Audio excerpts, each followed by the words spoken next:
Leitura do livro A Nova Civilização do Terceiro Milênio, de Pietro Baldi. Capítulo A Lei da Honestidade e do Mérito. Nos primeiros capítulos deste livro, pela verificação de fatos, partimos do que o homem hoje é, e isso deixando apenas entrever o que deveria e poderia ser. Começamos agora a percorrer a longa estrada da ascensão, levar-nos-á a vertiginosas alturas, e a grande massa humana, de que até mesmo no aspecto coletivo apreendemos os movimentos, irá diminuindo de tamanho até ficarem somente poucos casos excelsos, florescência de excepcional beleza e supremo esforço da raça. O problema coletivo só se concebe na base da evolução humana. A vida não sabe atingir os pontos culminantes senão sob forma individualista. Todavia, as próprias construções sociais não podem elevar-se sem adequado material humano, cuja formação constitui problema individual. Se um novo homem, mais sábio e consciente do que o evoluído hoje em maioria, os sistemas coletivos que nos dias de hoje tentamos tornar atuantes não podem atingir os objetivos que prefixam para si mesmos, mesmo para resolver a questão social, torna-se necessário, pois, começar pelo caso individual, visto como os dois fenômenos, individual e coletivo, se entrosam e amadurecem paralelamente. O engenheiro poderá fazer projetos maravilhosos, mas se não dispuser de bom material, os edifícios por ele construídos desabarão. Tal entrosamento de fatos nos impele do aspecto coletivo ao individualista, da visão de conjunto à de suas particularidades. Se os cismos constituem exceção e não interessam às massas, os primeiros passos das ascensões humanas são problema vital também para elas e outras construções coletivas com elas relacionadas. Para também, sob esse aspecto, construir o progresso, torna-se necessário começar pela construção do indivíduo, pelo renovamento da forma mental dominante, a do involuído. Sem o estabelecimento dessa premissa, os atuais sistemas de enquadramento coletivo ou se reduzem à mentira ou não passam de utopia. Comecemos então a observar o que o homem deve e pode ser, precisando cada vez mais o como e o porquê. Comecemos a demolir racionalmente a psicologia do involuído para substituí-la pela de tipo biológico mais evoluído. A demonstrar como de fato a vida é, bem diferente daquilo que geralmente se pensa. A dissipar a meada das falsas aparências a fim de chegarmos a compreender o engano das ilusões psíquicas que tantas vezes vitimam o homem. Só se a observação incidir-lhes, além das aparências dos fenômenos, a íntima estrutura de organismo de forças em ação, poderemos atingir seriamente e sem desilusão o objetivo instintivo e justo da vida, a felicidade. Como todos os jogos têm regras próprias, cada dinamismo suas técnicas e cada fenômeno suas leis, então, neste caso também, se compreende a necessidade de disciplina reguladora e diretriz da atividade humana, se quisermos vê-la atingir o fim a que tende. Todos compreendem que, para se tornarem possíveis o melhoramento e a renovação social, se necessita tornar comum o tipo humano excepcional em nossos dias, no qual predominam as características de honestidade. Trata-se de revolução biológica. Por esta razão, o princípio separatista do egoísmo agressivo para a seleção do mais forte é substituído pelo elevado princípio coordenador e harmônico do enquadramento do indivíduo no funcionamento orgânico da humanidade. O evoluído não pode decidir-se a essa transformação que implica o abandono das armas de ataque e defesa, pois teme ficar desarmado, sem proteção, e pensa ele isso significa seu fim inevitável. Se olharmos bem o íntimo das coisas, veremos que só o desconhecedor das leis da vida pode crê-lo, e quem pratica o Evangelho não é pessoa iludida, enganando-se ao seguir utopias, mas homem que descobriu outras leis mais profundas, mais sólidas e perfeitas e utiliza na própria defesa princípio protetor completamente diverso. Como se vê, o indivíduo assim não renuncia precisamente às próprias defesas e, como pode parecer, não se abandona à mercê de todos os assaltos. Ao contrário, obtém outra segurança bem diferente, pois movimenta mecanismos de forças muito mais perfeito e resistente que a violência ou astúcia do involuído. Mecanismo não compreendido por este, na ignorância inerente a seu grau. Atualmente, a honestidade é considerada pelo involuído muitas vezes como debilidade, peso moral que embaraça a luta, posição de inferioridade, forma antivital de inconsciência, desequilíbrio, moléstia do espírito. É essa a perspectiva das coisas do ponto de vista em que o involuído se coloca. Mas o ponto de vista pode mudar e então obtemos perspectiva completamente diversa. Isso parece impossível até o momento da efetiva mudança do ponto de vista. Mas, quando tal acontece, a perspectiva muda automaticamente. Como a retidão, a inocência e a obediência à lei pode constituir instrumento de defesa melhor que a força, o egoísmo e a astúcia. Simplesmente absurdo, dirá o involuído. Não, é absurdo apenas para quem não possui o sentido orgânico da vida. E esta organicidade da vida é qualidade essencial sua, estado universal e acessível a todos, em qualquer tempo e lugar, porque depende da própria maturidade e não da compreensão alheia e do grau de organização social. Essa organicidade acha-se pronta a receber no seio todo indivíduo que sabe pensar e agir organicamente, não como arbítrio individual, mas como função coordenadora no funcionamento universal. O indivíduo, ao contrário, pensa e age desorganizadamente, crê ser forte e dominador. No entanto, não passa de caótico e destruidor. Seu egoísmo, que acredita ser-lhe necessário, é o princípio de sua desagregação. Seu hábito de impor-se, para ele meio de poder, não passa de excitante de reações dolorosas da lei. O imediatismo da vantagem obtida nos resultados próximos é apenas a imprecisão do dano que inevitavelmente os resultados longínquos lhe trarão.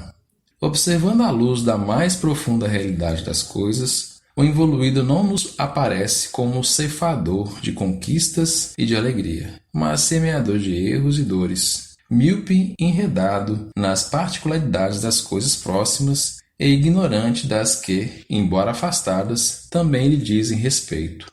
Pouco que em organismo harmônico, louco que em organismo harmônico, equilibrado e perfeito, se debate na falta de compreensão, chocando-se com forças que, para ele invisíveis, ferem-no de morte. O mundo, dirigido pela bondade e pelo amor, estaria pronto para acolhê-lo em atmosfera de felicidade se o involuído soubesse comportar-se como Deus quer, em harmonia e cooperação.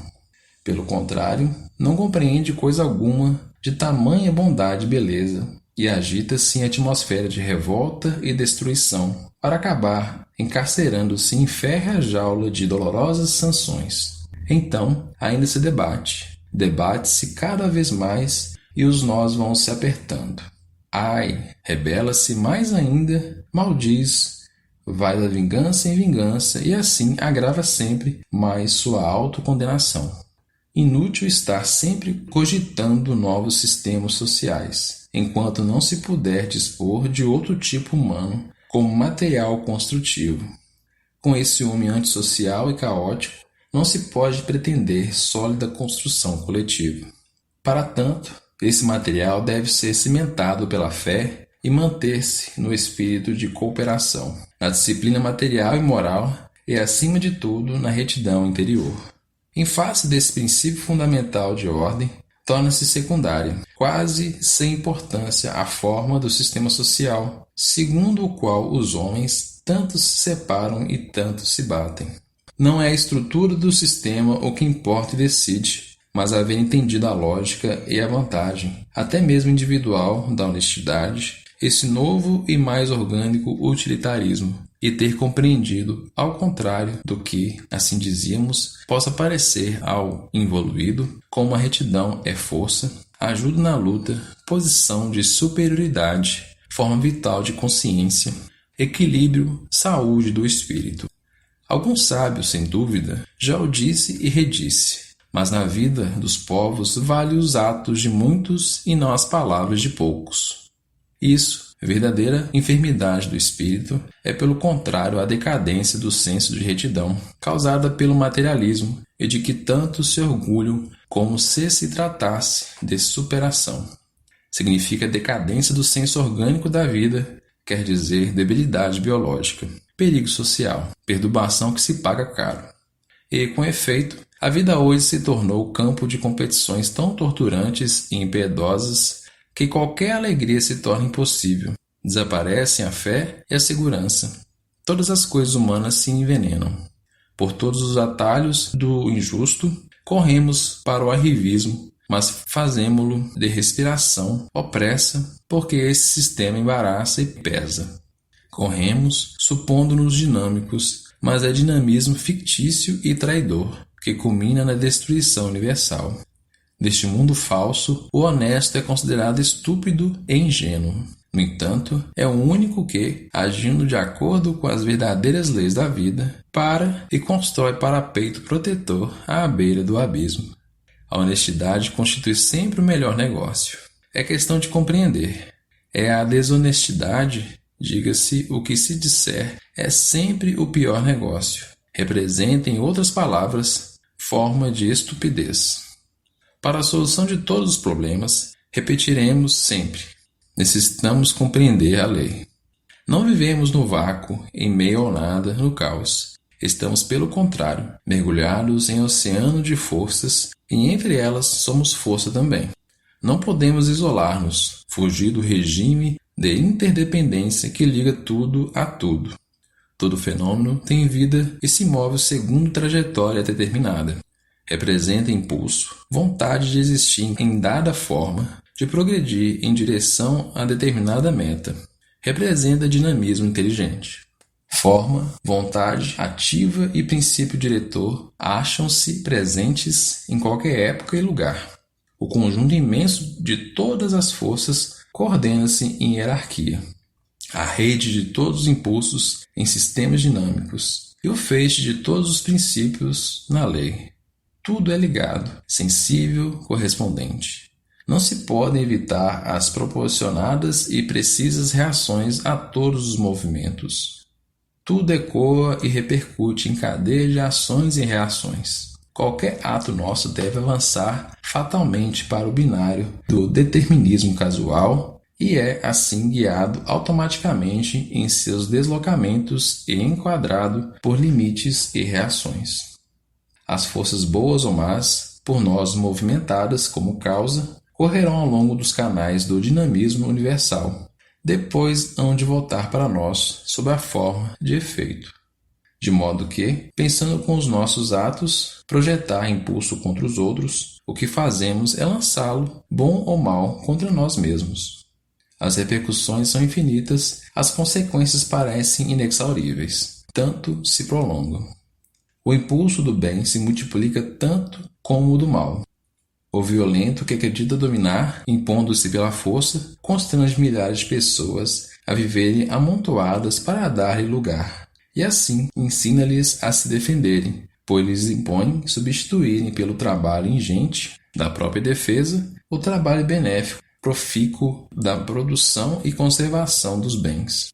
O dano recai sobre todos, principalmente sobre ele. A psicologia do involuído impôs à sociedade humana os agrupamentos de classe, obrigando-a, muitas vezes, para servir à defesa, a tornar-se instrumento de opressão. Assim nasce a norma jurídica primitiva. A sociedade torna-se agressiva e o ser inferior acaba por suportar, com dano, a última das reações em cadeia por ele mesmo postas em jogo. Toda forma de vida implica a outra, educa e é educada. Só a ignorância do involuído pode acreditar na utilidade do egoísmo. O que o ilude é o imediatismo das vantagens obtidas. Não compreendem, porém, que são momentâneas, reduzem-se a adiantamento a ser compensado depois, o débito a ser pago. Não compreendem que são obtidas como imposição dos equilíbrios a que sempre voltamos e a que nenhuma força ou astúcia humana pode com o tempo impedir que devamos voltar. Por essas razões, o evoluído, sabedor de como a vida funciona, prefere seguir caminho mais estável e seguro, substituindo o princípio da força pelo do merecimento. Não apelamos aqui para a bondade e para idealismos superiores. Seria pedir muito. Trata-se apenas de sermos raciocinadores inteligentes para compreender o que é verdadeiramente útil. Um pouco de inteligência e reflexão bastaria para mudar não só os fundamentos da vida individual e social, mas também tanta dor em bem-estar. Como funciona, pois, essa lei do merecimento? Como podemos ter-lhe tão profunda fé a ponto de, até mesmo na defesa e na luta pela vida, fazê-la substituir a lei da força? Se tudo isso é incrível para o evoluído, torna-se verdade e é real tão logo escape à rede de reações que ele pôs em jogo e agora o envolve. O evoluído julga absurdo e inoperante tudo quanto simplesmente está fora de seu campo de compreensão e de atividade. Basta mudar a posição evolutiva para que também se lhe mude a técnica da vida.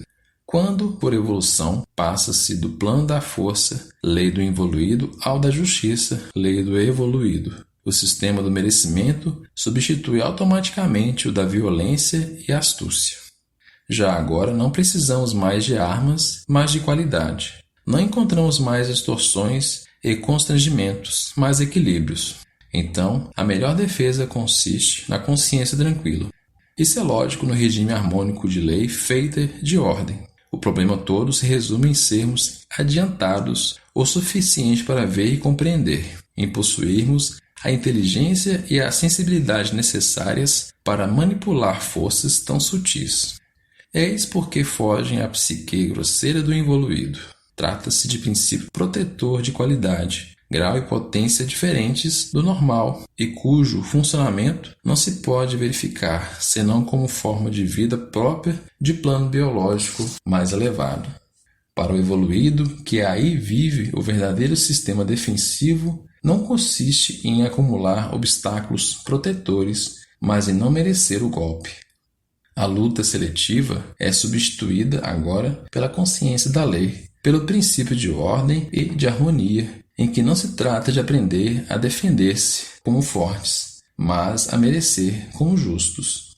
O evoluído nada sabe disso tudo, não sente esses equilíbrios, não se vê esses jogos de forças, é material e materialista, tem no sangue instintos de revolta e com esse modo de ser e de sentir, constrói seu próprio mundo inferior. Crê só no corpo, fora dele não concebe a vida. Crê que com a morte dele tudo acaba, apenas porque, além da morte, sem meios físicos sensórios, não é capaz de conservar-se consciente como o evoluído, para quem a morte não significa interrupção da vida.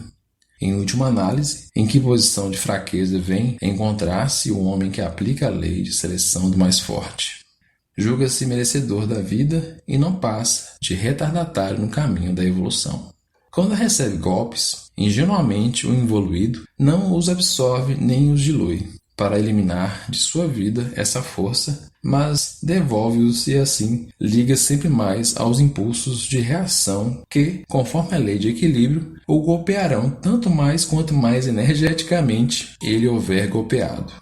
O segredo da defesa hábil está, pelo contrário, na libertação. E só é livre quem conseguiu não merecer a reação. A esse ponto chegaremos se não nos revoltarmos, mas se conseguirmos assimilar os impulsos contrários, observando-lhes o valor corretivo. Enquanto o evoluído, com o seu método desequilibrado, transforma todas as coisas em prejuízo para si mesmo, o homem evoluído converte em vantagem pessoal até o próprio mal. Sabe que todo erro deve ser pago, aceita por isso a reação como meio de reconquista do equilíbrio e não se revolta, para não aumentar sua dívida. A diferença consiste em ver as causas remotas, e não apenas as imediatas, do golpe que nos atinge. Assim, para o evoluído, toda adversidade se converte em campo de treino, em escola de progresso ascensional. O sistema de revolta do evoluído que, violentando-lhes os equilíbrios, pretende sobrepor-se à lei. Aumenta-lhe a dívida em lugar de dissolvê-la. Aumenta-lhe o desequilíbrio e a desordem, ou seja, a dor. Ao contrário, o evoluído paga, liquida o débito, melhora de situação, readquire o equilíbrio e se harmoniza, alivia e elimina a dor. O erro consiste no modo de equacionar o problema. O evoluído compreendeu a lógica da vida e o significado dos acontecimentos. Percebe a justiça existente na vontade que a dirige e, por isso, a conveniência de segui-la e não a de sobrepor-se-lhe. De fato, a paciência esclarecida pode criar mais do que a cega violência. Compreender a lei e seguir a vontade de Deus constitui um caminho mais acertado. O homem é livre, mas a lei é inevitável. Livre para atrair sobre si todas as dores que quiser, não pode, porém, impedir o funcionamento da lei. Livre para confundir liberdade e arbítrio. Nele acreditar e julgar-se senhor absoluto. Nem por isso pode impedir que liberdade, esse regime de ordem, implique responsabilidade, quer dizer, sanção punitiva do erro. O involuído, assim como luta contra todas as pessoas e coisas, também luta contra a lei, quase considerando-a obstáculo à própria expansão. Nela, ao invés, o evoluído, coordenado, não encontra inimigo, mas amigo, auxiliar, protetor. Sua força não lhe reside no egoísmo, mas em Deus. Tudo depende da posição em que o homem prefere colocar-se. Chegamos assim a esse ponto. O inerme, que segue o Evangelho e perdoa, pode parecer materialmente desarmado, em melhores condições que o involuído, forte e armado até os dentes. Parece utopia, subversão, milagre, o que não passa de lógica entranhada no desenvolvimento das forças da lei, imponderáveis e, no entanto, mais potentes do que o pesado armamento das defesas humanas. Tudo isso confere outro valor e significado à conhecida lei biológica da luta para a seleção do mais forte, reduzindo-lhe a importância a limites bem estreitos. Outra lei se lhe contrapõe e anula. Ei-lá, quem com ferro fere, com ferro será ferido. Quando se compreende o universo como construção orgânica, compreende-se também ser mais lógico o equilíbrio do justo, manter-se nele mais estavelmente que o esforço do rebelde. Tratando-se de organismo, aí prevalece logicamente a posição espontânea e harmônica em detrimento da irregular e contrafeita. No conjunto, o universo apresenta-se como perfeito e completo mecanismo, ordenado e harmônico. Nas exceções e casos particulares residem as perturbações previstas, porém compensadas, enquadradas na ordem. Para homens inconscientes e todavia livres, o ambiente humano representa um desses campos de desordem a título experimental. A Terra representa, por isso, um inferno aos evoluídos e talvez um paraíso aos involuídos, adequados a esse ambiente. A opinião emitida a respeito desse mundo nos revela o tipo biológico a que pertence o opinante. Só a raça vale e justifica distinções. O homem, se quer alcançar determinado objetivo, compreende a necessidade de coordenar as fases da ação necessária e assim reconhecer a ordem presente em todas as coisas. Percebe até mesmo no furto, no delito e na guerra, o rendimento utilitário da disciplina, do método e da estratégia, pois tudo isso pertence a seu plano. O que dissemos nos períodos imediatamente anteriores explica por que o homem, por imaturidade, não chega jamais, também no campo moral e nas diretrizes da própria vida, a sentir a falta e a utilidade dessa ordem. A ignorância e a inconsciência de plano mais alto explica-lhe a ação desordenada, baseada em violações e por isso em reações contínuas. Mostra como o involuído pode crer na obtenção de resultado no campo do imponderável sem coordenamento de ações, sem subordinação funcional, sem necessidade de seguir a lei, sem harmonizar-se na organicidade universal. Exatamente a natureza de involuído é que estabelece um funcionamento de lei de força em lugar de lei de justiça. A baixeza do ambiente terrestre resulta precisamente das qualidades do tipo biológico que o habita, e cada vez mais satisfeito consigo mesmo, se julga ente superior. É até mesmo culto e erudito, mas o entendimento não depende de estudo e erudição.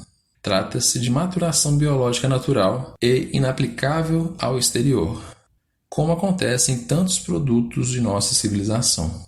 O que induz o homem de hoje a engano é a míope psíquica e o imediatismo do resultado, a psicologia do jogo rápido e a ignorância dos fenômenos de longa duração, a suposição de tudo quanto fica distante, nada se pode aprender com segurança. A própria mentalidade caótica que apenas não desorienta e desarticula a fé por nós depositada no que já nos caiu sob as mãos.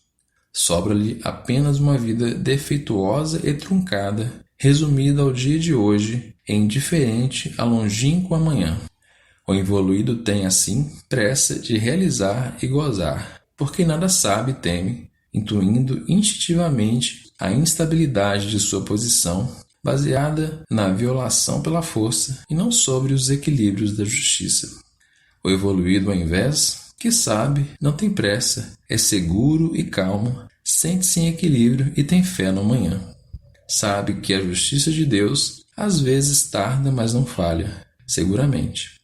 Por isso, não julga apenas com os poucos elementos de uma só vida, mas com os fornecidos por uma vida muito mais longa, aquela que, num longo caminho de vida e de morte, se estende na eternidade. Outro fato, capaz de induzi-lo a engano, é o seu julgamento, apenas sob o aspecto formal do prazer e da dor, estados relativos e interiores. Sua posição sujeita-o naturalmente a muitas ilusões psíquicas que ele toma por verdade, supondo-os erradamente iguais a si próprio. Para avaliar os outros, aplica-lhes as mesmas medidas com que mede a si mesmo. Ao contrário, as reações dolorosas impostas pela lei variam justamente conforme a diferente posição moral de cada indivíduo, face aos equilíbrios da justiça, quer dizer, segundo mérito ou demérito. As próprias dores podem, de acordo com a natureza dos ânimos, impressioná-los deste ou daquele modo e causar-lhes as sensações mais diferentes. O evoluído, em grau parte liberto, já não possui tesouros no mundo e torna-se intimamente muito menos vulnerável que o involuído, que se atreve a julgá-lo. O justo sempre se sente mais tranquilo do que o culpado. A realidade não constitui o golpe em si mesmo, como vemos por fora, mas reside na sensação interior com que recebemos, no modo diverso de propagar-se na personalidade a repercussão do golpe, proporcionalmente às diversas qualidades individuais. Eis realizada a lei do merecimento. O estado moral interior não pode modificar o exterior determinismo da matéria. Essa verificação engana o involuído. O plano físico subordina-se a diferentes espécies de leis e os fenômenos físicos seguem caminhos diferentes daqueles do mundo moral.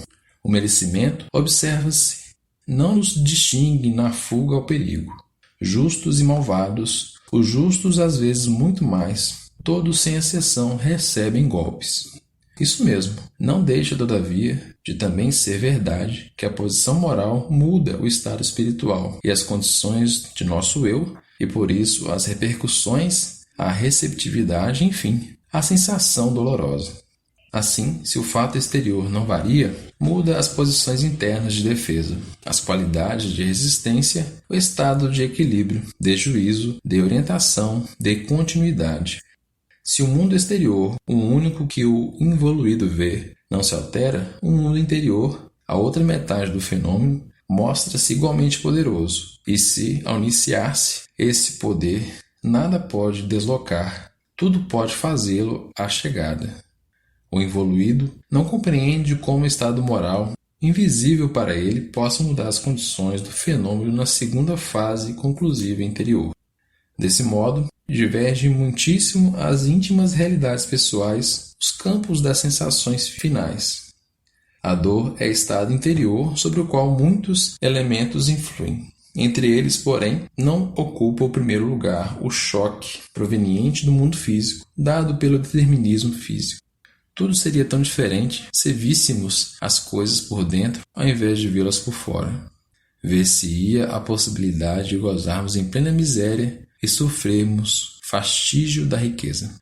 O martírio na cruz pode sentir-se mais feliz do que o rei no trono. Tamanho poder tem esse mundo interior, ligado tão somente ao merecimento.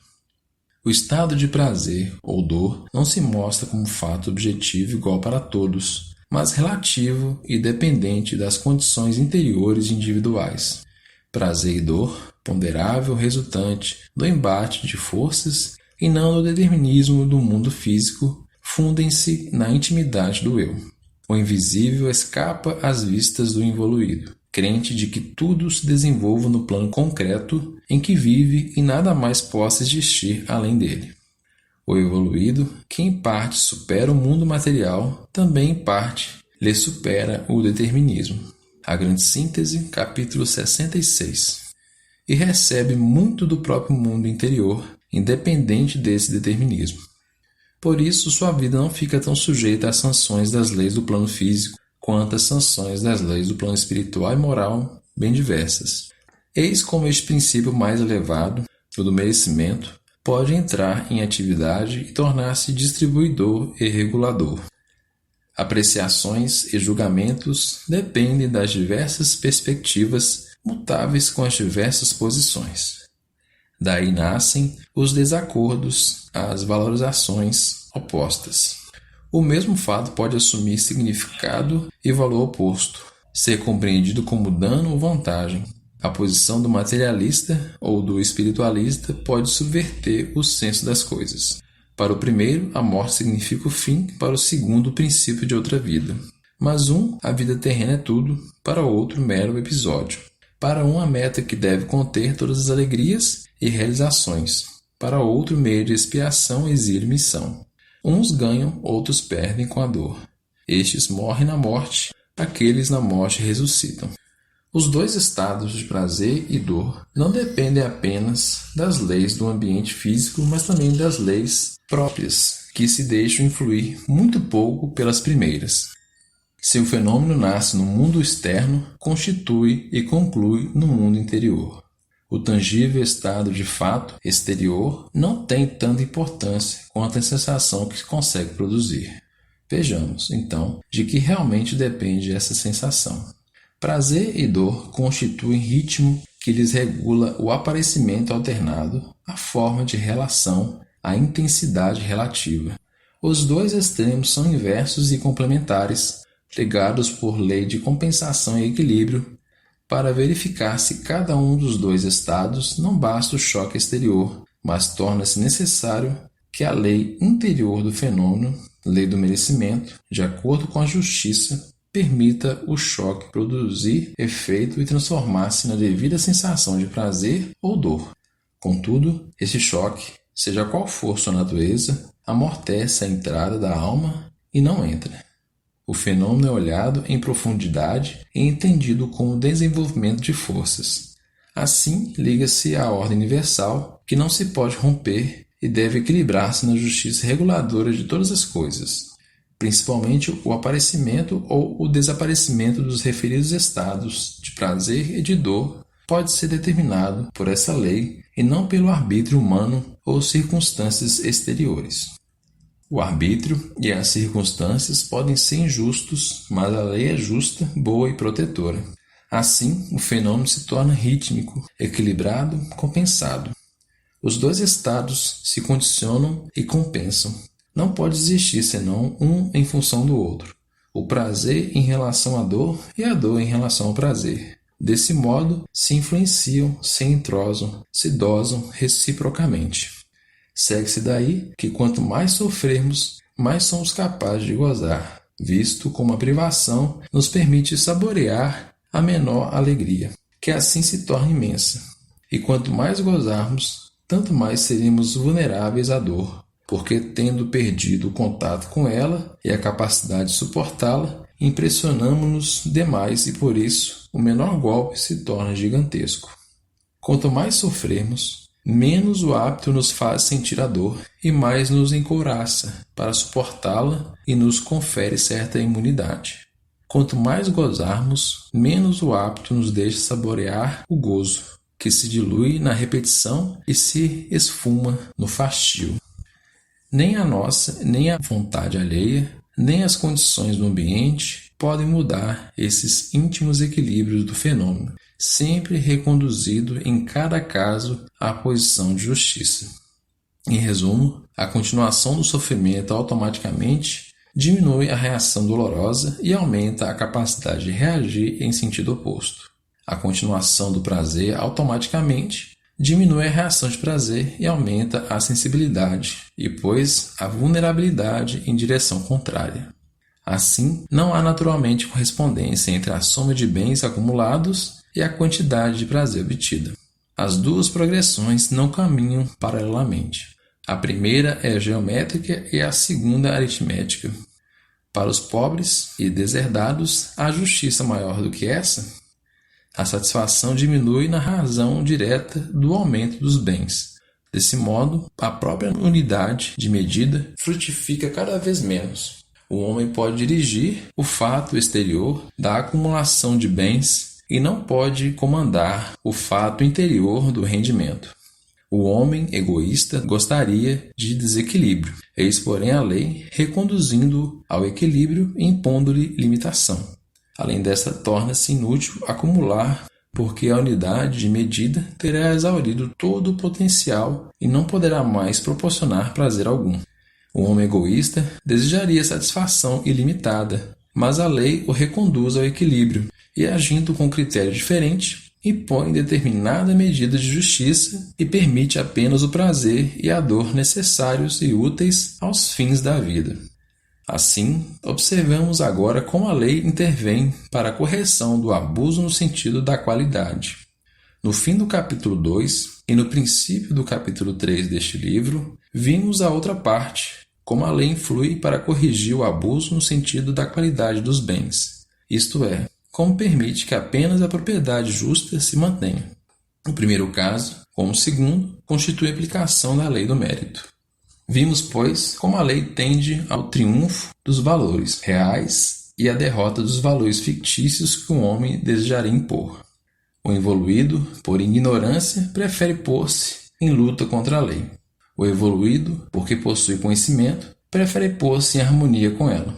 Vimos como, não obstante a resistência do primeiro, em última análise, impera a lei do merecimento, embora não a compreendam e não a sigam. O evoluído, rebelando-se, não torce a lei, mas inflige dano a si mesmo. Apreenderá a custo do sofrimento. Não há outro caminho. Cada qual, porém, tem liberdade de ordenar o campo de forças do próprio destino e na própria vida, obedecer à justiça que, embora em meio à injustiça do mundo, tem a liberdade, enfim, de em pleno inferno construir dentro de si o paraíso. Ainda neste caso, a lei do mérito muda o conceito da vida. As causas encontram-se dentro de nós mesmos e não fora. Quando chegarmos a compreendê-lo, aí nos tornamos livres. Enquanto aceitamos as causas como provenientes de fora, seremos seus escravos e tremeremos diante da vontade alheia, ao invés de tremermos perante nossa própria consciência.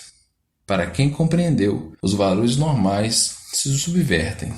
O que nos golpeia não provém do arbítrio alheio, mas do que somos, fazemos ou merecemos.